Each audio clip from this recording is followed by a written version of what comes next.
guys, welcome to our video review session on this very warm day, and I am going to give you a brief description of kind of what we're going to be working on, and then similar to last week, we're going to kind of rotate and you'll be able to see all the dogs working on this skill. Keep in mind that these guys are all at different levels, so I don't want you to look at one dog and say, oh my God, that dog's like, not nearly as good. Or my dog's like, so far behind that dog. Because again, every dog works differently at these guys are different ages. Some of them have been in the program longer. And quite frankly, some days it's just the day. It's like, maybe they don't like working in this heat. Maybe they're just extra tired today. So that brings me to an interesting topic, which is that I always want you to, when you are training with your puppy or doing anything with your puppy, really, you need to work with the behavior that you're seeing that very moment. So we get caught up in this scenario way too often of, my dog should know that. My dog performed that way yesterday. We've been working on this forever, and where are they in this process? And we base everything that we're doing on that particular day in regard to sort of the history of what's been happening with your puppy. And it really does a disservice, quite frankly, because again, there are a million reasons why developmentally your dog may be performing better one day and worse another. And so what tends to happen when we use that mindset of, my dog should know this, my dog did this perfectly yesterday and now they're not doing it, is that we get frustrated.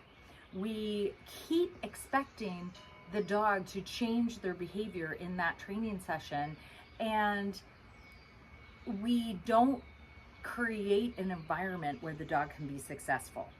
And that does us no good.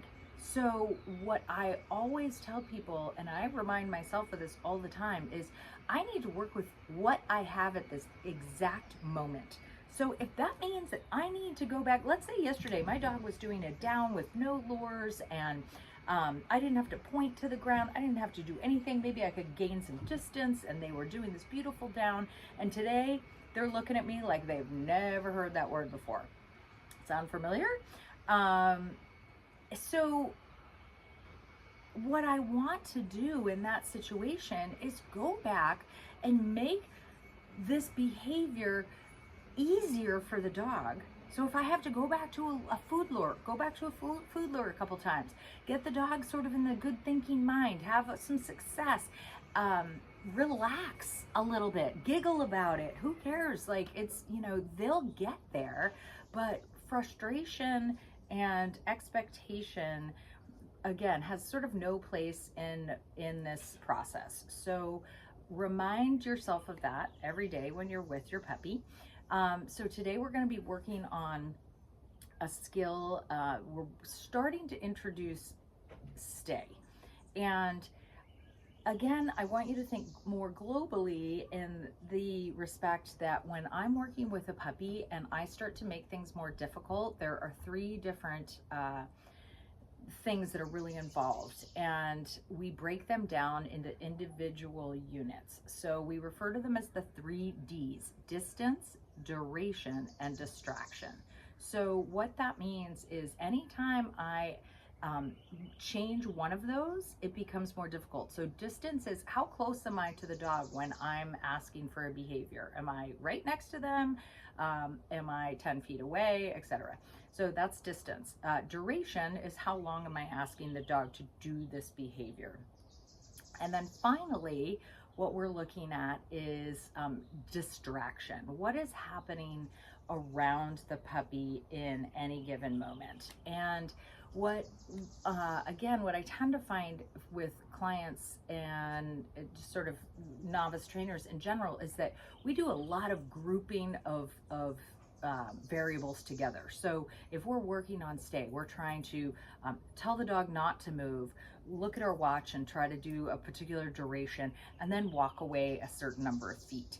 that can be, that right there is combining two different behaviors. And so what I want to do is try to break things down into really small increments, work on those individually. So let's say I'm just working on duration. I'm going to stand right next to the dog. I'm not going to add distance. I'm not going to add distraction. Now, inherently, a lot of times when I'm doing these videos with you, depending on the day and who I have helping me, there might be distraction because there could be 5 other puppies on the other side of this fence here. So inherently, a lot of times we have distraction involved. But in a perfect training world, I would go inside, no distraction, in a quiet room, and I would work on, let's say, on your place, your bed, and just work on duration. I would stand right next to the dog. I would feed him lots of cookies as we're doing this, you'll see. And then I would release them. And then we'd work on that a bunch of times till I felt like the duration was getting really good. Then what I might do is work on distance, totally separate from duration. So I'm not going to ask for a long time. I'm simply going to put the puppy in a down. I might do a little movement, take a couple steps away, come back, reward, and release the dog. Not asking for any length of time when I'm doing that. And then I'll show you how to start introducing distraction by, again, standing right next to the dog, not asking for duration, but maybe just waving a toy for 2 seconds and then reward the dog if they don't move. Boom, done. Okay, so I've added distraction, but I'm not adding distance, I'm not adding duration. So we're going to be working on this concept in a few minutes. The other thing I don't do is I don't add the word stay right now, because your dog's going to make a lot of mistakes. And if I'm constantly repeating stay, stay, stay, the dog's up, the dog's over here, I'm really not pairing that word with a behavior that I love. I want to get that dog super solid, not moving, and adding all of those D's, those 3 D's. And then when I get that in a place I like, I'm going to start adding the word stay at the beginning. That's very hard for humans. We tend to think that adding a word and continuing to repeat it is going to help us. But a lot of times it does the opposite. It sort of clouds the situation. So I want you to think about those things as we're working. And then once again, we can apply those 3 Ds to a lot of stuff we're working on. Okay, so if I'm working on, you know, a puppy that is out and about and I want to do my hand targeting, I'm always going to be thinking about what's the distance, what kind of duration am I asking for, how many hand targets am I doing? If I ask the dog to do it, are they already 10 feet away?